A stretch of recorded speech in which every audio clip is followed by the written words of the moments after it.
प्रेम से बोलिए प्रिय भक्तगणों, जय माँ भगवती दुर्गा की। नमस्कार प्रिय भक्तगणों, स्वागत है आप सभी का आपके अपने चैनल ज्ञान अर्थ में। आप सभी का दिन शुभ और मंगलमय हो। श्रोताओं, आज दुर्गा सप्तशती के 7वें अध्याय का, जिसमें चंड और मुंड का वध है। ऋषि कहते हैं, तदंतर शुंभ की आज्ञा पाकर वे चंड मुंड आदि दैत्य चतुरंगिणी सेना के साथ अस्त्र शस्त्रों से सुसज्जित हो चल दिए।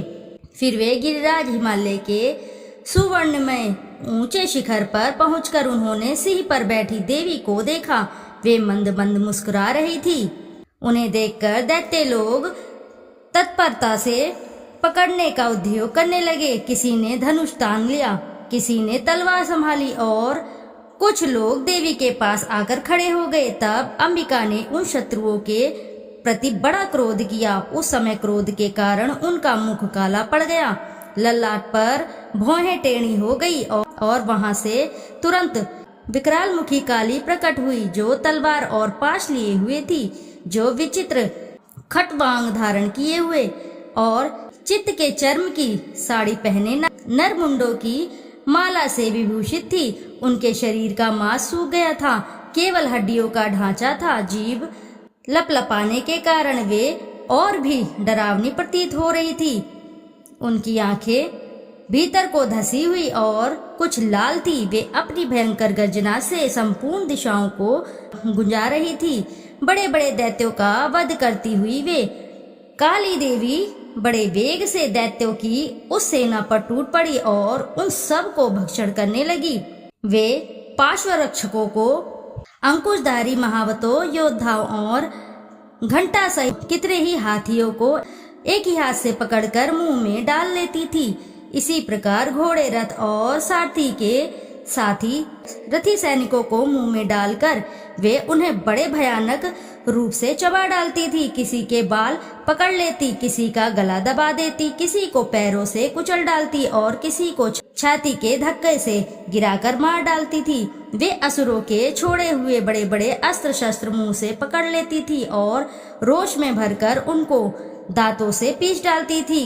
काली ने बलवान एवं दुरात्मा दैत्यों की वह सारी सेना रौंद डाली, खा डाली और कितनों को मार भगाया।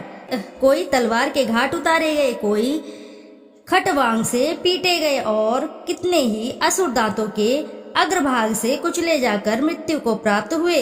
इस प्रकार देवी ने असुरों की उस सारी सेना को क्षण भर में मार गिराया। यह देख चंड उन अत्यंत भयानक काली देवी की ओर दौड़ा तथा महादैत्य मुंड ने भी अत्यंत भयंकर बाणों की वर्षा से तथा हजारों बार चलाए गए चक्रों से उन भयानक नेत्रों वाली देवी को आच्छादित कर दिया। वे अनेकों चक्र देवी के मुख में समाते हुए ऐसे जान पड़े मानो सूर्य के बहुतेरे मंडल बादलों के उदर में प्रवेश कर रहे हों।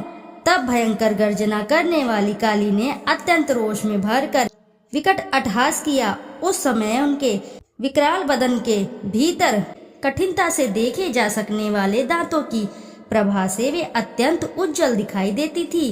देवी ने बहुत बड़ी तलवार हाथ में ले हम का उच्चारण करके चंड पर धावा किया और उसके केश पकड़कर उसी तलवार से उसका मस्तक काट डाला। चंड को मारा गया देखकर मुंड भी देवी की ओर दौड़ा।